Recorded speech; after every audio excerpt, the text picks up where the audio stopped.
우리 잠깐 기도합니다. 하나님 감사합니다. 귀한 주일 주셨습니다. 아버지, 주일의 주인은 하나님이십니다. 또한 예수 그리스도십니다. 성령 하나님이십니다.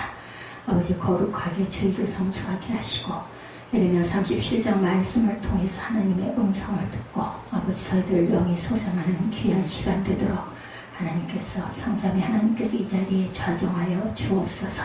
감사드리옵고 예수 그리스도 이름으로 감사하며 기도드렸사옵나이다. 아멘. 우리 할렐루야 샬롬 하고 인사합니다. 할렐루야 샬롬 샬롬 샬롬 샬롬 샬롬. 하나님 사랑합니다. 여러분 주 안에서 사랑합니다. 예, 예레미야 37장 11절에서 21절까지의 말씀이죠. 11절, 갈대아인의 군대가 바로의 군대를 두려워하여 예루살렘에서 떠나네, 이렇게 시작이 됩니다. 예레미야 37장과 38장은 시드기야 왕 시대에 예루살렘이 포위된 중에 되어진 사실입니다, 여러분들. 예. 이 성경이 여러분들 생각하시기에 혹시 그런 분이 혹시 계시나 싶어서 말씀드려요. 아니시겠지만, 예, 역사적인 사실입니다. 그냥 누군가가, 예, 넌픽션으로 상상을 해서 만든 게 아니라 사실입니다. 이것을 믿으시면 하나님의 의에 이르고 구원을 받으리라고 말씀을 하시죠. 여러분들 믿으시죠? 아멘입니다. 시드기야 왕은 하나님의 계획대로 유다 왕에 오른 후에 예레미야 선지자에게 하나님께 대신 기도할 것을 요청을 했어요. 근데 예레미야는 유다 멸망이라는 하나님의 계획을 알고 시드기야의 요청을 거절하고 예루살렘 함락을 선포합니다. 알고 있었으니까. 이로 인해서 예레미야는 방백들에 의해 옥에 갇히게 되죠. 예, 전장 37장에도 내용이 나왔습니다. 예, 시드기야의 처신에 대해서 우리 한번 살펴보죠. 왕에 오르죠. 누구의 뜻대로? 하나님의 뜻대로. 1절, 제가 1절 말씀하면 여러분들이 좀 읽어주시면 좋겠어요. 그러면서 뜻을 한 번 더 새기죠. 요시아의 아들 시드기야가 여호야김의 아들 고니아의 뒤를 이어 왕이 되었으니 이는 바벨론의 느부갓네살 왕이 그를 유다 땅의 왕으로 삼음이었더라, 이렇게 나와 있습니다. 여러분들 기록하는 것도 좋은데 기록하다가 예, 저랑 같이 서로 호흡 맞추는 부분이 자꾸 뚜둥하니 떨어질 때는 기록을 잠시 멈추시고 네, 같이 나아가셔야 은혜가 됩니다. 요시아의 아들 시드기야는 유다 왕국의 최후의 왕이었어요. 무한 사람이 눈이 두 눈알이 뽑혀가지고 끌려갔다 죽죠. 그는 21살 때 유다의 왕이 되었으나 자기를 왕으로 세운 바벨론의 느부갓네살에게 피살이 됩니다. 왜냐하면 시드기야는 그가 유다 왕이 된 이후로 바벨론에 적대적인 태도를 지었기 때문에 결국은 죽죠.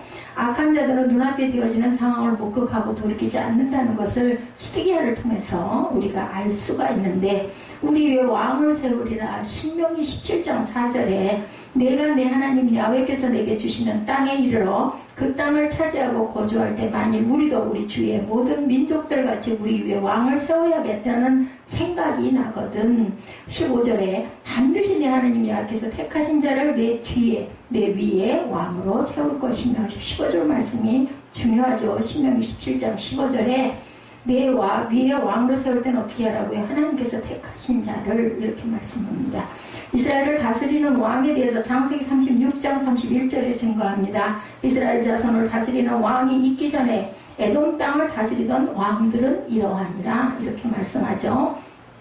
그래서 기도를 요청합니다. 시드기야 왕이, 유다 왕 시드기야는 선지자 예레미야에게 기도를 요청하기 위해서 여호갈과 제사장 스바냐를 보냈어요. 3절에 나타나 있습니다. 우리 3절 볼까요? 시드기야 왕이 셀레마의 아들 여호갈과 마세야의 아들 제사장 스바냐를 선지자 예레미야에게 보내 청하되 너는 우리를 위하여 우리 여호와 하나님께 기도하라 하였습니다. 근데 안 들었죠. 그리고 멸망을 선포한다. 왜? 예레미야는 이미 하나님께서 말씀하신 것을 받아서 알고 있었기 때문에, 예수님께서 우리가 믿음의 기도로 심중의 소원을 이룰 때 그것을 얻으리라고, 아랠 때 그것을 얻으리라고 약속하시죠. 근데 우리가 구하기 전에 반드시 기억해야 할 사실이 있습니다.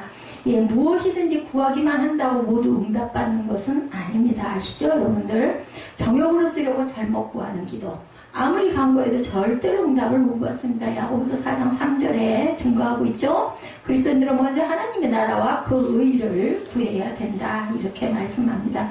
오늘 이렇게 중심 요절들이 잘 나와 있는지 모르겠습니다.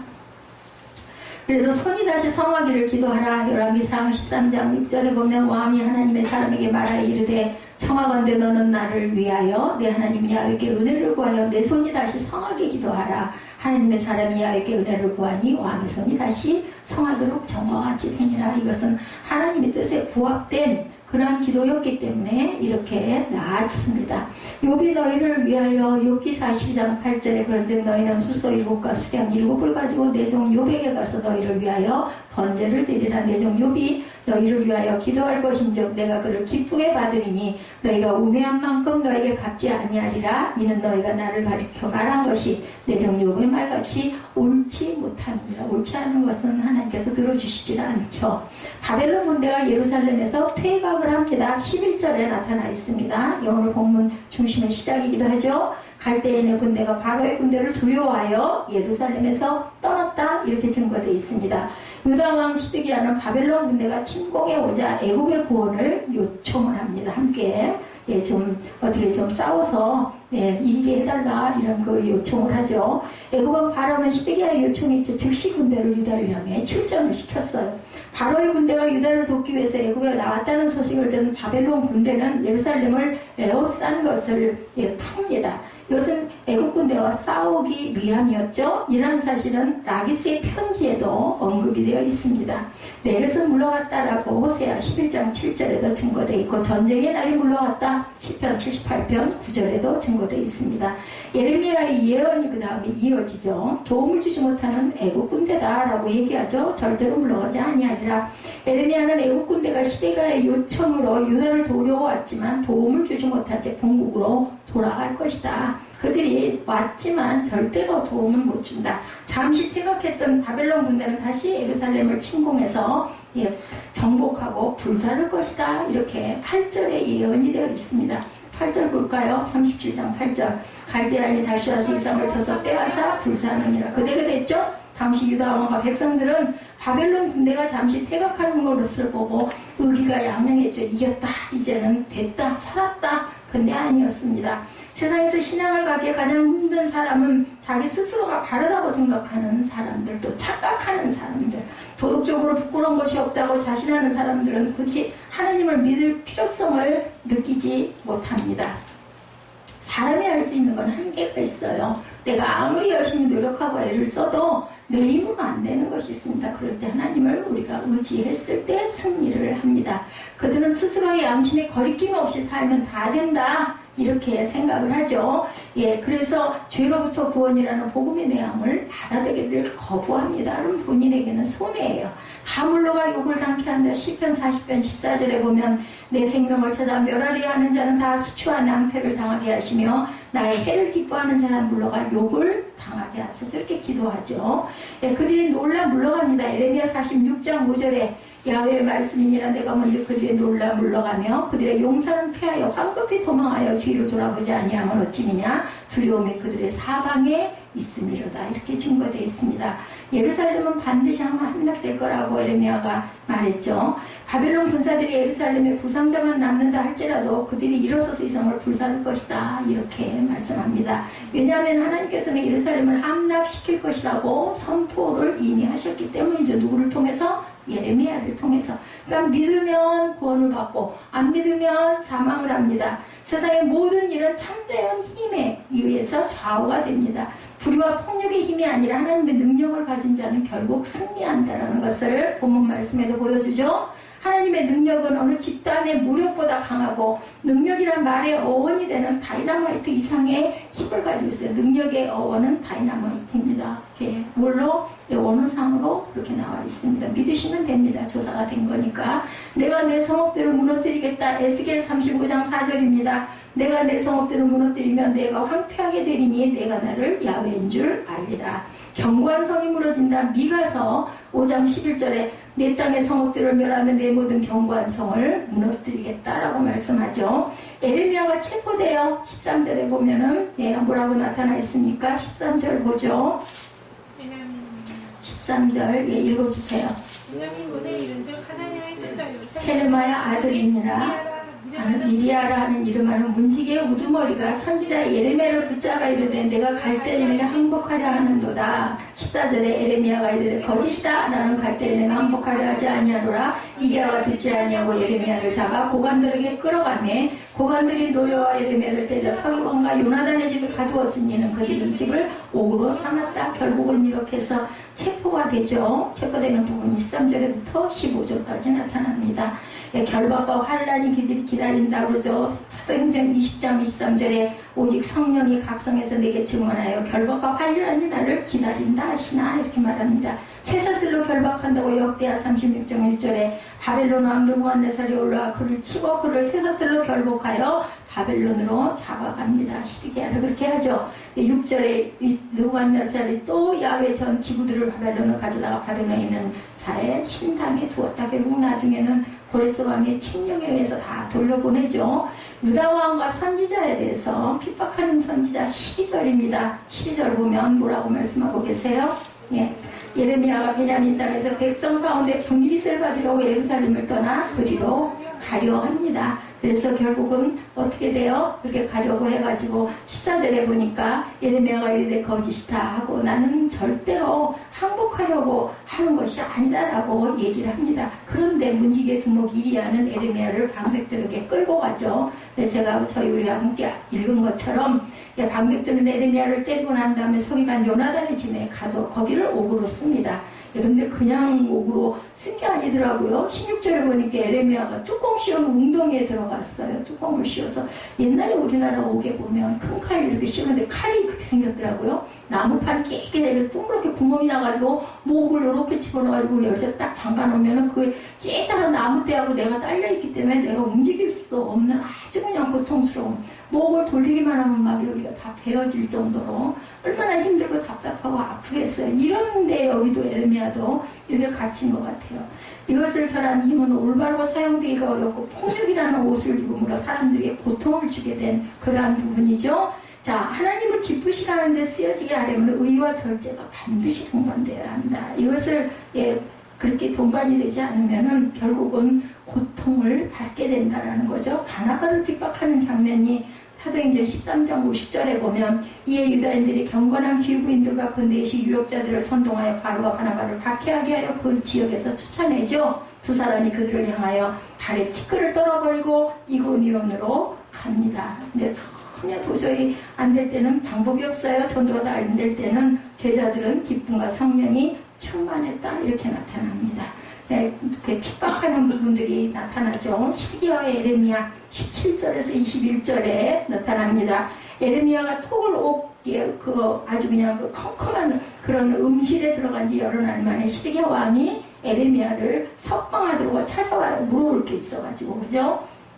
그래서 왕궁에서 시드기야는 예레미야를 만나서 하나님으로부터 받은 말씀이 있느냐 물어봅니다. 예레미야를 답답하니까 쫓아왔을 거예요. 이 예레미야는 시드기야가 바벨론 왕의 손에 붙잡히게 될 것이다. 왕에게 당신은 붙잡히게 될 것이다. 이 예레미야는 나를 옥에 가두는 건 부당하다고 항변을 하죠. 들어줍니다. 어찌하여 내게 묻느냐. 요한복음 18장 21절에 어찌하여 내게 묻니. 내가 무슨 말을 하였는지 들은 자들에게 물어보라. 그들이 내가 하던 말을 아느니라 얘기합니다. 이건 누구 얘기예요? 아까 우리 그저 일부 예배 때 눈에 뭐 바르고 진흙 바르고 실로와 물가에서 씻었더니 눈이 씻은 듯 났는데 그날이 무슨 날? 그날이 그죠? 왜 우리가 그 안식일인데 안식일에 일을 했다 해가지고 문제가 돼서 서기관들이 눈 뜬 자를 내려다가 막 그죠? 핍박을 합니다. 그것을 인정을 했다가는 죽음이에요. 그러니까 물어보라고 들은 자들에게 물어봐라. 뭐라고 했는지 이런 이야기가 나타납니다.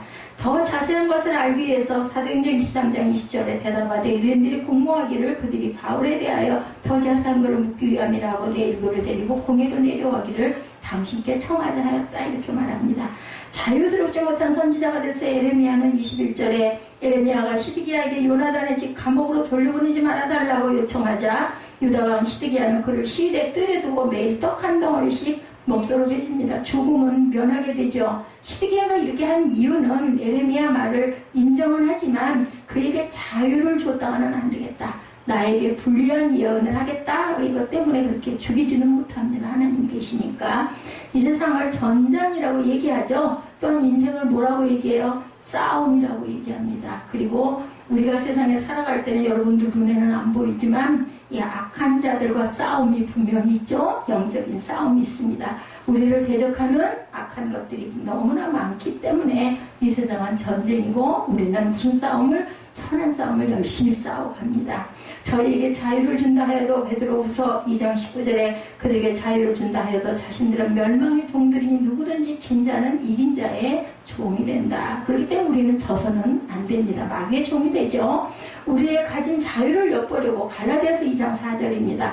이는 가만히 들어온 거짓 형제들 때문이라. 그들이 가만히 들어온 것은 그리스도 예수 안에서 우리가 가진 자유를 엿보고 우리를 종으로 삼고자 한다.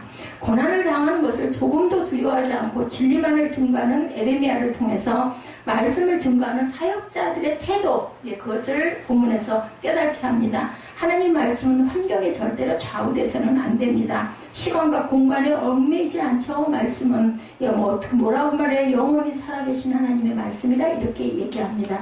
2000년 전이나 2600년 전이나 그저 3000년이 지나도 앞으로 1억 년이 흘러서 이 땅이 그대로 있다 하더라도 하나님 말씀은 영원 불멸하고 이 성경 66번이 다른 걸로 바뀌어서 이 자리에 놓여 있지는 않는다. 조금씩 개혁이 돼요. 그죠? 말씀을 편하게 알아듣기 쉽게 이렇게 조금씩 번역이 되긴 하지만 이 66권은 절대로 불변입니다. 우리 성도들은 하나님의 말씀을 가감해서는 절대로 안 된다는 걸 명심하셔야 되겠습니다. 오늘 본문에 한 사람이 기억될 인물 이리야라는 사람, 좀 생소한 이름일 거예요. 뭐 사도 바울, 예레미야, 호세아 이런 사람들은 아는데 이리야는 생소합니다. 13절에 보니까 베냐민문의 이름즉 하나냐의 손자여 셀레마의 아들인 이리야라 이름하는 문지기의 우두머리가 선지자 예레미야는 문지기들이 아주 세력이 대단했던 것 같아요. 그 시대는.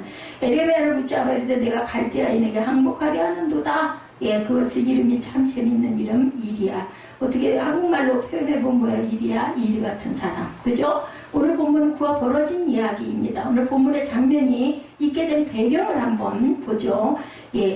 그 당시 국제사회는 애국과 바벨론 양강의 패권을 다투고 있어서 결국 나중에 애국이 패하고 바벨론이 승하고 바벨론 다음에 또 바벨론이 패하고 페르시아가 다시 강세로 페르시아 왕 고레스를 하나님이 세우죠. 순차적으로 하나님께서는 멸망을 시키시기도 하고 그 시대에 필요하면 세워놓기도 하시는 하나님입니다. 그 사이에는 양쪽 눈치 살피라. 그 사이 그 유다는 아주 그 가운데 끼어서 샌드위치가 돼가지고 우리나라도 그랬죠. 일본을 따라갈까 중국을 따라갈까 계속 그런 시절이 있었습니다. 5절에 보니까 바로의 군대가 애굽에서 나오며 예루살렘을 에워쌌던 갈대아인 이 사람들이 바벨론이에요. 이거 끌까요? 추워요? 나도 여기 유집사님 쪽으로 바람이 안 가가지고 더울까봐 잠깐 틀었습니다. 잊어버렸네요. 오늘 본문에서 이리야라는 사람 이야기하다가 그쳤죠. 5절에 보면 바로의 군대가 애굽에서 나오며 예루살렘을 에워쌌던 갈대아인 이 사람들이 바벨론인 그 소문을 듣고 예루살렘을 떠났더라. 아마 많은 사람들이 환호를 했겠죠. 그런데 에레미야는 환호하지 않아요. 절대로 돌아갈 리가 없다라는 걸 미리. 우리 영화 그죠? 영화를 다 봐갖고 알고 있는 사람이 많으니까 두 번째 영화를 어떤 친구 때문에 할 수 없이 갔어요. 어때요? 다 알죠. 뒤에 무슨 일이 일어날지. 그러니까 하나도 신기하지도 않고 감동도 안 합니다. 이미 다 알기 때문에. 에레미야는 알고 있기 때문에 절대로 그들은 안 떠날 것이다라는 거죠. 바벨론 다시 돌아온다고 하나님께서 직접 말씀하셨기 때문에 6절에 야훼 말씀이 선지자 에레미야에게 임하여 이르시되 7절에 이스라엘의 하나님 야훼께서 이와 같이 말씀하시니라 너희를 보내어 내게 구하게 한 유다의 왕으로 아뢰라. 너희를 도우려고 나왔던 바로의 군대는 자기 땅에 으로 돌아가겠고 갈대아인이 다시 와서 이 성을 쳐서 빼앗아 불사르리라. 야훼께서 이와 같이 말씀하시니라 너희는 스스로 속여 말하기를 갈대아인이 반드시 우리를 떠나리라 하지 말라. 그들이 떠나지 아니하리라. 가령 너희가 너희를 치는 갈대아인의 온 군대를 쳐서 그 중에 부상자만 남긴다 할지라도 그들이 각기 장막에서 일어나 이 성을 불사르리라. 그들은 다시 점령할 것이다. 그런데 바벨론 군대가 예루살렘으로부터 철수할 때 공교롭게도 에레미야도 자기 고향 베냐민 땅에서 자기 재산을 받는다고 나갔다가 이렇게 오해를 받아서 붙잡혀가지고 되게 뒤지게, 한마디로 뒤지게 얻어맞고 감옥에 갇히는 거예요. 그럼 뭐하러 자기 재산 간서로 갈 거예요. 그죠? 하지 말았어야 되는데. 그러니까 항상 우리가 행동을 조심해야 돼. 하나님이 먹이시는데 뭘 그걸 자기 재산 찾겠다고 가냐고요. 11절에 갈대아인의 군대가 바로의 군대를 두려워해 예루살렘에서 떠나매 그 모습이 바로 바벨론을 따라 도망치는 모습으로 보입니다. 그러자 베냐민 문의 문지기 두목인 이리야게 에레미야를 잡아서 갈대아인에게 항복하라고 한다고 누명을 씌웁니다. 예레미야는 아니다. 나는 내 재산 때문에 이렇게 간다. 아무리 말해도 통하지가 않아요. 14절에 예레미야가 이르되 거짓이다. 나는 갈대아인에게 항복하지 아니하노라. 이리야가 듣지 아니하고 예레미야를 잡아 고관들에게 끌어가매 고관들이 노여와 예레미야를 때려 성행한 요나단의 집에 가더니 이는 그들이 이 집을 옥으로 삼았습니다.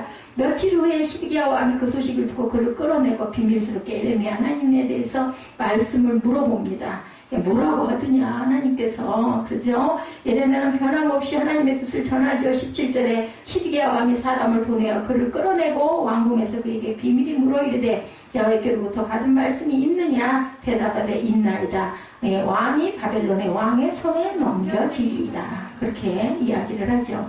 21절에 이에 시드기야 왕이 명령하여 예레미야를 감옥들에 두고 떡 만드는 자의 거리에서 매일 떡 한 개씩 그에게 주게 하사하며 성중에 떡이 떨어질 때까지 이르니라. 예레미야가 감옥들에 머무니라. 자기의 무죄를 아무리 주장해도 소용이 없었어요. 그죠? 그러자 시드기야는 예레미야를 시내들에 머물게 합니다. 왜? 아예 석방했다가는 나한테 하는데 내가 바벨론으로 끌려간다는 얘기를 할 거니까 그거 그러면 어떻게 민심이 동요하지 않겠어요? 그래서 그를 아예 감옥에서 해방은 석방은 안 시킵니다.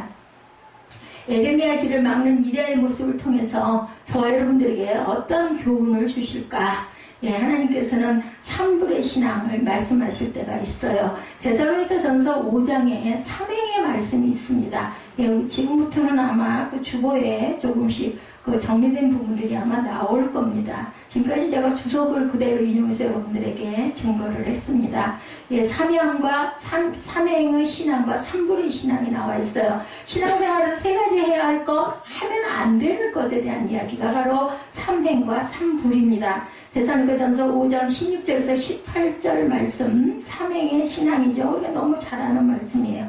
행동해야 될, 우리가 꼭 실천해야 될 세 가지. 16절 뭐라고 그래요? 항상 기뻐하라. 그죠? 17절 쉬지 말고 기도하라. 18절 범사에 감사하라. 이 삼행의 신앙은 어디에서? 그리스도 예수 안에서. 그냥이 아니라 예수 안에서 우리가 항상 기뻐하고 그리고 쉬지 말고 기도하고 범사에 감사해야 됩니다. 이게 바로 우리가 해야 할, 크리스찬들이 해야 할 삼행입니다.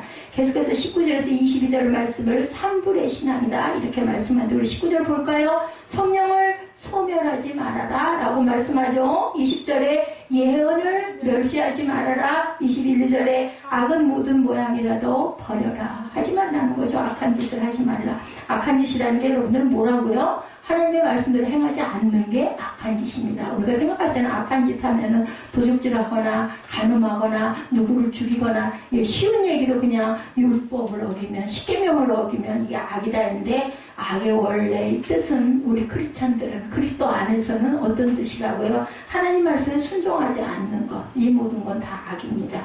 의롭다 칭함을 받지 못합니다. 예수님 믿습니다라고 구원을 우리가 입술로 고백하지 않으면 우리 입술로 고백함으로 어디로 이른다고요? 의에 이른다고 하죠. 그래서 반드시 입술로 고백해야 됩니다. 이리야가 에레미야에게 했던 행동을 보면 하나님께서 하지 말라고 하는 것은 다 합니다. 이리야는 자기 딴에는 백성들의 인기에 영합하고 자기 나름대로의 충성심과 의문에서 그랬겠죠. 아주 잘한다고 생각하고 의시되면서 아마 했을까요? 문지기의 대장이라고 그러죠. 왜냐하면 항상 유다가 바벨론에게 망한다는 소리만 하는 에레미야가 자신이 보기에는 역적 놈처럼 느껴졌기 때문이에요. 말도 안 돼. 저놈은 맨날 저 소리만 해야 돼. 오게 갇히고도 정신을 못 차려. 이랬겠죠. 그러나 에레미야는 오직 하나님의 뜻대로 하나님 말씀하셨으니까 난 죽어도 나는 그냥 이 말 할 거야. 인 거예요. 왜냐하면 목숨은 이미 누구 거니까 하나님 거니까. 이리야는 올바르게 행동한다고 했지만 하나님의 뜻에 거슬린 처사입니다. 오늘날에도 저와 여러분에게도 이럴 때가 너무나 많습니다. 우리가 보기에는 이게 옳을 것 같은데 하나님의 뜻은 그게 아닐 때가 많죠. 눈에 안 보이는 하나님이니까 우리가 알 수가 없을 때가 많습니다. 내 생각에는 정말 올바른 행동인데 알고 보면 산불의 신앙을 깨는 행동, 세 가지가 뭐라고 그랬어요? 성령 소멸, 예언 멸시, 악을 계속 따라가는 것. 이 세 가지를 하고 있을 때가 너무나 많다. 저 역시도 그렇습니다. 그랬다가 그냥 아이고 하나님 할 때가 많죠. 첫 번째, 성령을 소멸하지 말아야 된다. 성령님은 아름다운 감동이 넘치시는 분이에요. 그래서 우리가 항상 입술로 고백할 때 뭐라고요? 성령님 인정합니다. 환영합니다. 우리에게 오셔서 이렇게 얘기하죠. 인정하고 환영하고 모셔드려야 성령은 우리께 옵니다. 만약에 인정하고 환영하고 모셔드리지 않고 거부하면 성령은 소멸이 됩니다.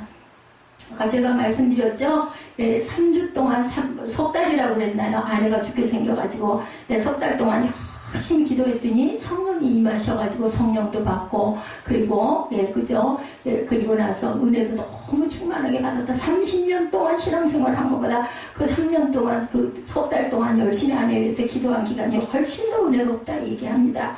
뭐니 해도 신앙에는 감동이 있어야 돼요.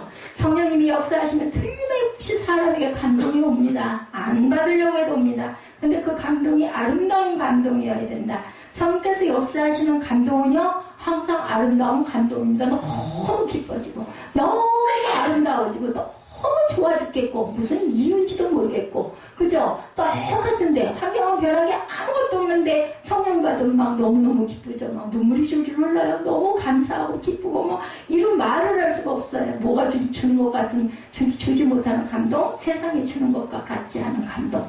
아무리 뭐를 대단한 걸 사도 대단한 걸 먹어도 무슨 집을 사면 몇 달 동안 행복하고 얘기 있죠. 결혼하면 며칠 동안 행복하고 이런 얘기처럼 그런 것과는 비교할 수가 없는 그런 감동. 그 감동이 그냥 한번 성령 받고 나서 내가 죽을 때까지 계속 있으면 좋겠는데 그렇지가 못해요. 그러면 그때를 생각하면서 열심히 기도해야 되죠. 성령 그래서 뭐라 그래요? 성령 충만, 성령 재충만, 충만하면서 우리가 늘 기도하고 찬양하고 어떤 분은 찬양 중에 감동이 와가지고 막 기뻐하면서 성령이 충만해지는 분도 있고 어떤 분들은 기도하면서 성령의 감동이 임해가지고 눈물을 줄줄 쏟으면서 막 방언을 하면서 막 춤을 추면서 막 성령 춤도 있어요. 그래가지고 막 그렇게 춤을 추고 남들이 보면 안 믿는 사람 모르는 사람들이 좀 미쳤지 저게 사람이 제정신이 아니야 이렇게 얘기를 하지만 본인은 너무너무 좋은 거야. 근데 거기에 뭐가 따라야 한다? 절제라는 게 분명히 있어야 합니다.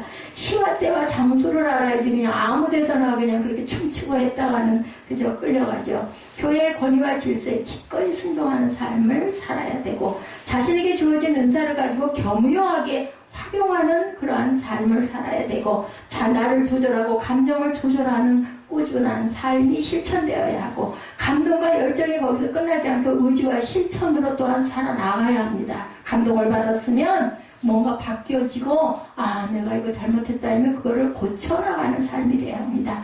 냉랭하고 냉소적인 삶보다 따뜻하고 온유하고 품어주는 삶을 살아야 됩니다. 아까 우리 그런 얘기했죠?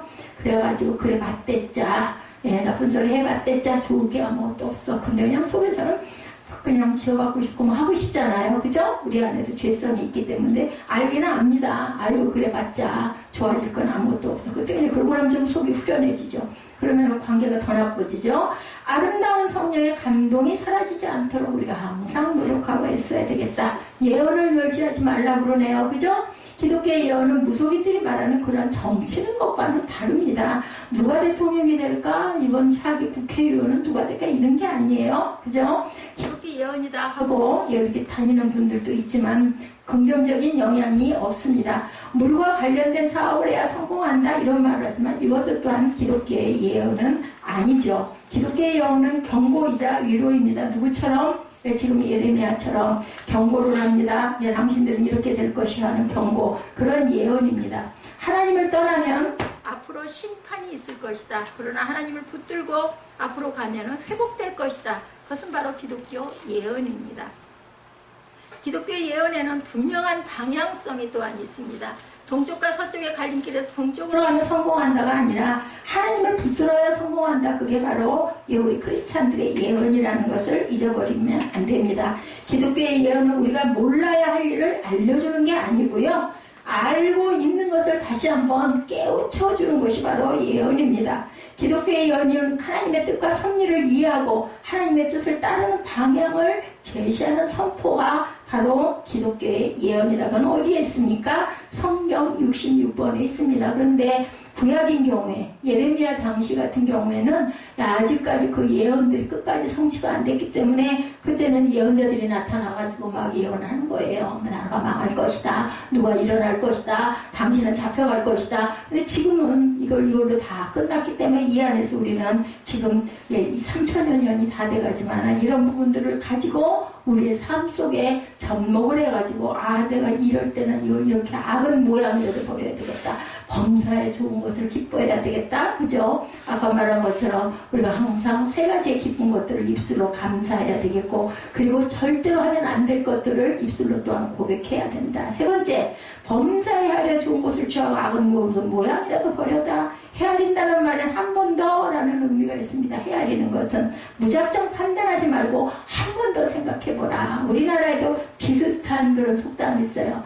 사람 인자로 3번을 쓰면 살인도 면한다고 그러죠. 뭐 하는 거예요? 헤아려서 생각해보는 거죠. 붓으로 먹을 갈아가지고 옛날 선비들은 정말 누군가를 딱 죽였으면 좋겠는데 너무 화가 막 치밀어 오르는데 먹을 갑니다. 저도 먹을 많이 갈아봤지만 먹은 막 1, 20분 갈아도 되질 않아요. 30분, 40분 정성을 다해가지고 마음을 가라앉히고 잘 갈아야지 으이구 하고 갈았다가 그 먹 다 튀어가지고 다 버리거든요.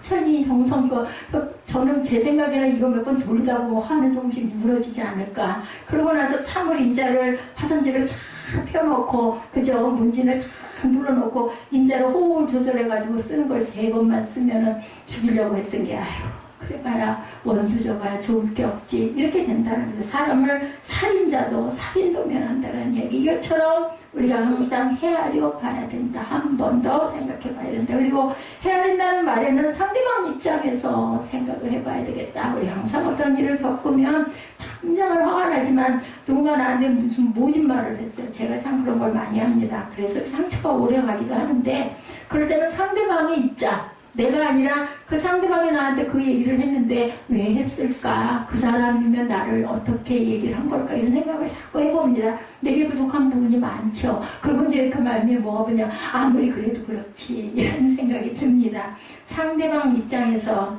중요하죠. 그리고 헤아린다는 말에는 따뜻한 마음이라는 의미가 있습니다. 헤아리는 것은 그죠? 우리가 헤아리는 걸 막 죽이고 싶은 마음이 헤아린다고 하진 않잖아요. 정말 그래도 그럴 수밖에 없었겠지. 이게 바로 헤아린 따뜻한 마음. 따뜻한 마음을 가지고 모든 것을 품고 한번 생각을 해봐라. 그러면 그 사람 입장이 그럴 수도 있겠다라는 이해가 된다라는 거죠. 그리고 악은 모든 모양이라도 버리라. 제가 이 말씀 성경 말씀 이거 할 때는 이동호 목사님 그 아들인가요? 그 아들 생각이 나요. 뭐 했다고요? 턱하니 담배를 아들이 입에다가 물고 있는 거를 보고는 엄마가 즐거워하고 놀랐고 큰아들이 그랬다고 그러죠. 너 뭐하고 있어? 그랬더니 작은 아들이 다 팔베기를 하고 꽁꽁하고 다리를 얹고 누워가지고는 벽을 쳐다보면서 엄마가 주방에다가 벽에다 붙여놓은 이 말씀이 악은 모양이라도 버려라.